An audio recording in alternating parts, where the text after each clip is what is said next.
So let's get started. I'm going to be talking to everyone about the mistakes that I've made in my past and just learn from my mistakes because I was always taught not just to learn from my own mistakes, but to learn from other people around me as well. And no matter who they are, I'm always learning. And that's something where everyone here should just take a step back and really try to listen more and learn and absorb as much as you could. Because the smartest person in the room is not the loudest. Smartest person is absorbing, learning, and getting better every day. Today is going to be a special webinar because I'm really going to get personal with this. I'm not going to share slides with you. I'm just going to talk on what I've learned over the last 10, 15 years of my career, selling companies, being on the buy side, being on the sell side, just learning from millionaires, billionaires. I've met so many different people in this career and I've just learned. So everything I like to do in business, I like to underpromise. When I'm getting a business for sale and a seller comes up, I'm talking to the seller and say it's a restaurant and he tells me he does $3 million a year. And I see that he's doing $3 million a year. I'm not going to go out and market that business at $3 million.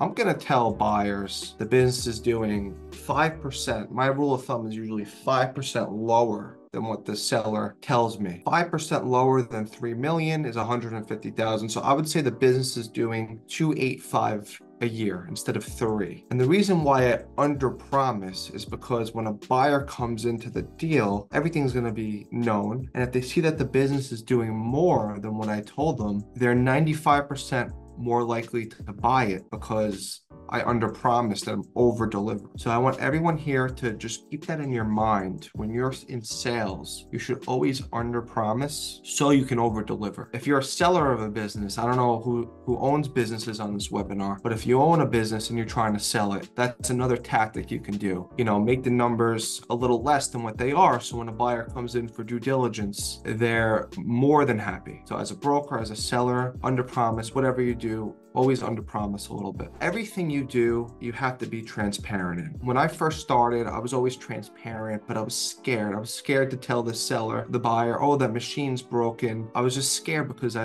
really needed the money, which some people still need the money, but you can't have that mindset in sales. You got to work for the client. You want to be transparent. If something's broken, if something's not right, if something's fishy, you got to be as transparent as possible because it's always going to come back to you. And remember that. Communication, transparency, when I'm dealing with clients. So 3 types of communication when I deal with business owners, buyers, friends, family. I like to text. Whenever I have a client, I have them on a text thread. I have to email. I like email, so always email. Everything in business has to have a paper trail. So text and email are extremely important. And obviously phone calls. Phone calls, you're gonna call your client. You have to communicate via phone as well. You have to have 3 lines of communication. Sometimes I have 4. I have social media as well. So these are all the lines of communication you wanna have with your clients, even with your friends. And the more in writing, the better. Now I'm gonna go into different agreements that I have,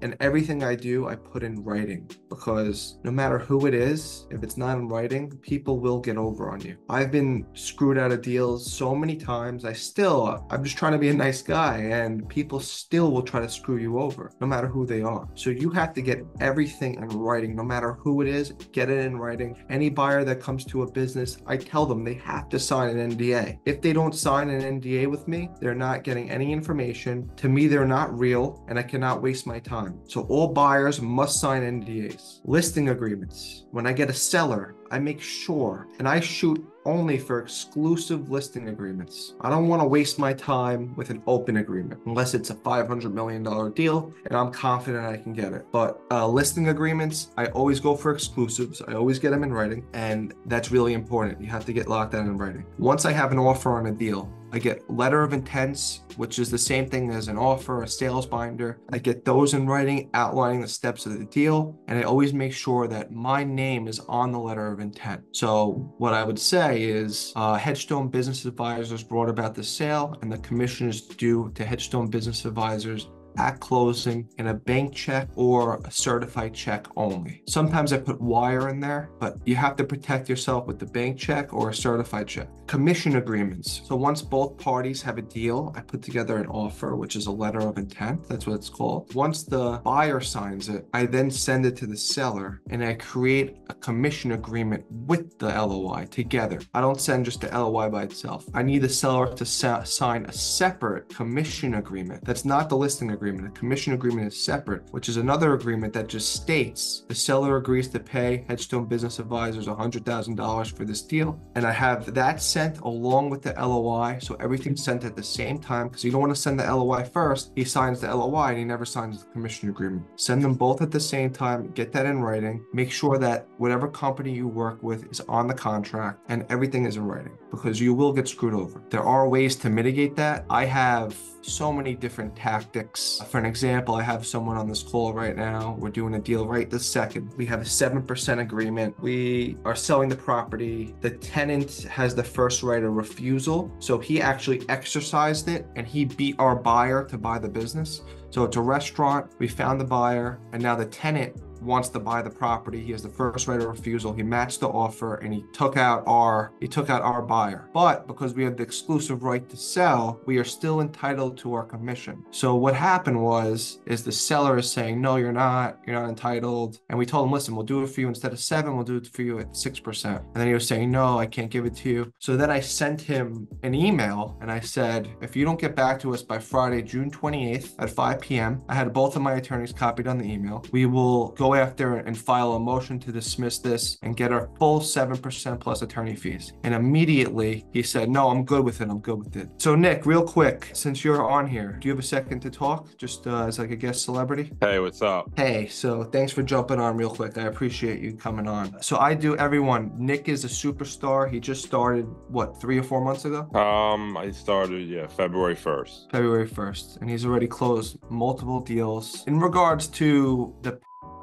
farm that you closed, the seller and buyer tried to get over on us, right? Yep. And what happened? How do we protect ourselves? Well, you have that email from your attorney right now. They both got scared and they didn't want any problems. Yeah, so it's never emotional. It's just straight to the point. If you have signed documents with a buyer or a seller, you have to really push. You have to get strategic. I had both of my attorneys in the email. I just see it's so important to get every document signed now that I learned. Yeah, it's huge. You have to. Do your homework in the beginning, get everything signed so you're not dealing with this shit later on, Yeah, and you're dealing with another deal where the guy's trying to undercut us, but luckily we have everything signed, so he has to pay us. Yep. But I appreciate it, Nick, you jumping on. Yeah, no, I try to get as much information as I can. You're never too good. Yeah, you're never too good. You always have to be learning. Now I want to talk about befriending your clients. When I first started, I didn't realize how important it was to really befriend your clients. If you gain that initial trust with them, that's everything. When I go out to a restaurant with my client, no matter what, I do not let them pay. I actually give my credit card to the server before we sit down because all these business owners, they try to take the bill. It just shows maturity.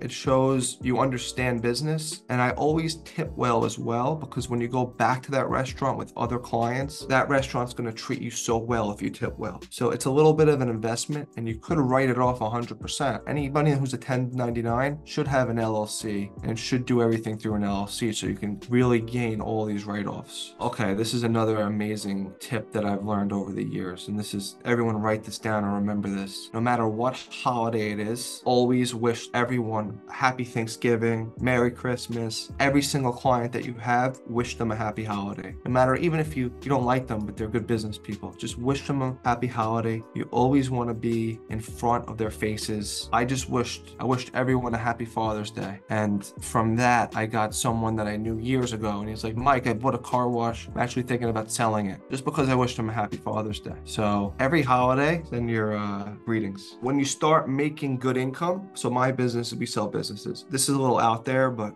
it's a good tip once you start making money. It's important to have a nice car. That sounds crazy. And I was never a believer in a car. I used to always have a hoopty when I first started. I used to park all the way in the back and I used to run, go to my meetings from half a mile away. But when you pull up in a nice car, everything is first impression. So you dress nice, you have a nice car, you go to a listing, you're gonna get that listing. If I pull up with a nice car, the chances are I'm gonna get that listing. So it sounds really stupid, but believe me, it makes a lot of sense once you have it and you see how it helps you. A couple of questions. Can you talk to business owners in your town? Absolutely. What do you mean, Rex? Take yourself off mute. Let me know what you mean about that. Can you hear me? Yes. How are you? How you doing? How's everything? Good. I just wanted to know, is it like that specific things, or is everybody on market? If that's selling, obviously. I mean, I speak to anyone anywhere. I like meeting people in my town because then I can just literally go there, and the best meetings are in person. So I would focus on meeting people in your town for sure. I would focus in the beginning, I would focus on just meeting people in your area. Definitely meet people. It's good for them to see you. You get better at doing this when you meet people. When you're just on your phone, it can be good. You can make money remotely, but when you meet people in person, it's the best way to get deals done. Thank you. No problem. How do you feel about consulting with sellers to prepare them for the market? I feel great about consulting with sellers to prepare them for the market because this business, I have all the comps. Hedgestone has all the comparables. So when I speak to a seller about the market, I'm guiding them in price. I'm guiding them in financing structure. I'm advising them on it's better to take seller financing rather than go to a traditional bank. I'm hitting all these points because I know what the buyers are looking for. For an example, at 12:30, I'm meeting this car wash owner in my town where I live, and I didn't even know he bought this car wash.